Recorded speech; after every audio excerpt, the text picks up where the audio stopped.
Hello friends, my name is Gitanjali. Today we have seen Raman spectroscopy. So first, what is Raman spectroscopy? Raman scattering is a phenomenon in which photons incident on a sample and inelastically scattered after interacting with vibrating molecules within the sample. The effect was first discovered by Chandrasekhar Venkatraman in 1928, which is received a 1913 Nobel Prize in Physics. Raman spectroscopy differs from rotational and vibrational spectroscopy. Rotational means microwave spectroscopy and vibrational is infrared spectroscopy. But Raman spectroscopy is a scattering of radiation by sample then absorption process. It is useful for analytical technique, identification of organic, inorganic and biological samples. When monochromatic light radiation is allowed to fall on gas, liquid or transparent solid, then part of it absorbed and some of it scattered and remaining is transmitted. When the small fraction of light has scattered in all directions, Rayleigh observed that its frequency is same. This type of scattering without change in frequency of incident radiation is called Rayleigh scattering or elastic scattering. And frequency of line which observed in spectrum is called Rayleigh frequency. Professor C.V. Raman in 1928 observed that along the Rayleigh frequency, the radiations with various frequencies other than incidents are also present. This type of scattering is called Raman scattering or inelastic scattering. And alternation in frequency is called Raman effect. The weak lines which observe above and below incident beam or Rayleigh frequency are called Raman lines.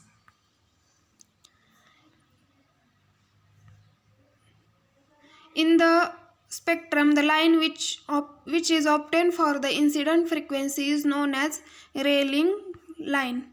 The difference delta V between the incident and any given scatter line called Raman shift. So delta V is equal to delta Vi minus Vs. Vi means incident and Vis means scattered line. The Raman lines which appear at frequencies lower than the incident are called as Stokes lines. In this picture we have seen here frequency is very low in the Stokes lines and wavelength is very high. At higher frequency than that of Rayleigh line are called anti-Stokes lines. In this picture we have seen frequency is very high in anti-Stokes lines. Stokes radiation is more intense than anti-Stokes. Classical theory of Raman effect, polarizability of a molecule. The Raman effect is explained on concept of polarizability of a molecule.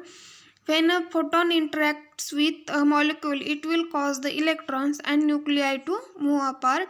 Electronic cloud being attracted to positive pole of field and positively charged nuclei to negative pole. This separation charge in induced dipole moment and molecule is polarized.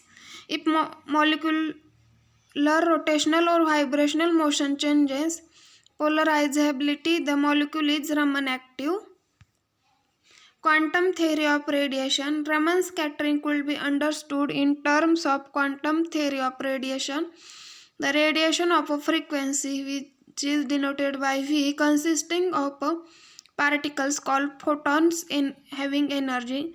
The photons are imagined to undergo collision. With molecular collision are two types, elastic collision and inelastic collision.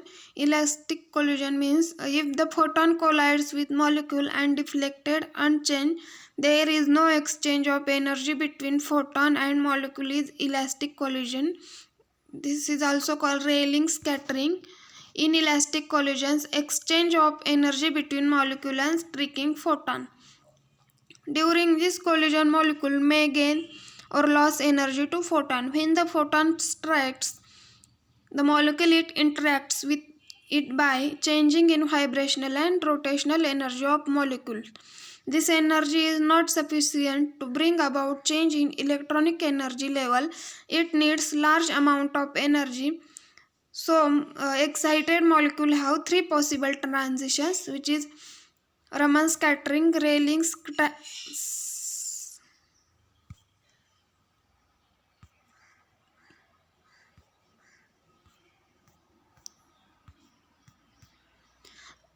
scattering, Stokes lines, anti-Stokes lines. The molecule is initially in ground vibrational state. V is equal to 0. When photon strikes to molecule goes to higher unstable vibrational state. From this excited state, it comes to initial state where it was from before collision. During this process, there is no exchange of energy between molecule and scattered photon. This is called Rayleigh scattering, and line corresponding this frequency in spectrum is called Rayleigh line.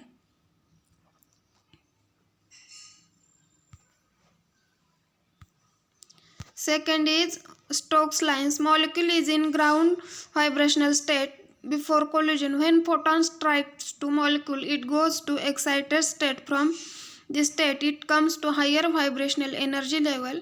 The molecule will gain the energy equivalent to this transition. V is equal to 0 to V is equal to 1. Scattered photon will have less energy. The line observed in spectrum for process is called Stokes line. The frequency of a spectral line will have lower frequency.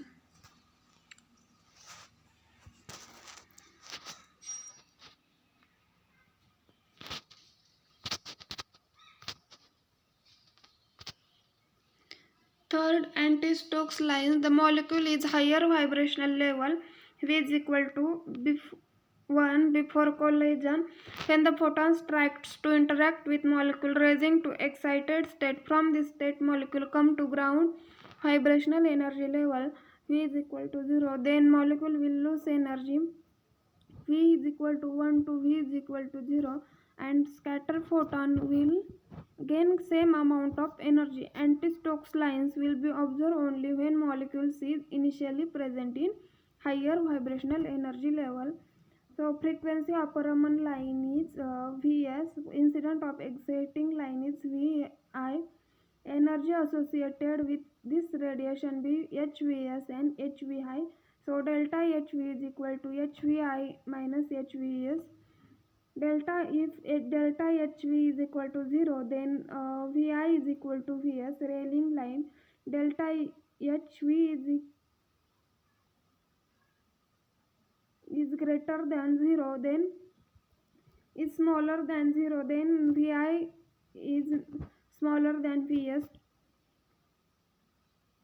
Stokes lines. Delta HV is greater than 0, then Vi greater than Vs. Anti-Stokes line. The frequencies can be given in terms of wave as V bar S is equal to V bar plus minus delta V bar.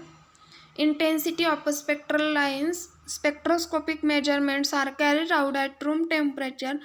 At room temperature, maximum number of molecules are in ground vibrational energy level, which is a V is equal to 0, and very few molecules are in higher vibrational energy level, which is a V is equal to 1. In the above figure, Stokes anti-Stokes lines are equally displaced from Rayleigh line. This occurs because in each case, one vibrational quantum of energy is gained or lost. Stokes lines are more intense than anti-Stokes line. In this, anti-Stokes lines are negative and Stokes lines are positive. Difference between infrared spectra and Raman spectra. Infrared spectra are due to absorption of radiation by molecules. Raman spectra is obtained due to inelastic scattering by molecules. Infrared spectra, a molecule is microwave active. Raman spectra is a molecule is Raman active. If there is change in dipole moment during vibration, if there is change in polarizability during vibration, water cannot be used as solvent. Water may be used as solvent. Optical systems are made up of special crystals. Optical systems are made up of glass or quartz. The compound is scanned by different energy infrared radiation. The compound is irradiated with monochromatic radiation. The method is accurate and sensitive. The method is very accurate but not very sensitive. Infrared spectra of solids are diffuse. Raman spectra of solids are sharp. Infrared spectra is exhibited by polar molecules only. Raman spectra exhibited by polar as well as non-polar molecules. Here are the applications of Raman spectra. To know the molecular structure, rotational constant, moment of inertia, and bond length is essential can be easily obtained from frequency separation of spectral lines. The homonuclear molecules like N2H2O2 are microwave as well as infrared inactive and so cannot be studied by this technique. The polarizability of this homonuclear molecule changes during rotational motion and they give rise to Raman spectra. The homonuclear molecules are studied by only Raman spectra. The information obtained from the microwave, which is rotational, and infrared, which is vibrational spectroscopy, is also provided by Raman spectroscopy. The structure of CO2, H2O, N2O can be explained by Raman spectra. Many physical properties like ionic equilibria, hydrolysis, dissociation, isomers are well studied by Raman spectroscopy.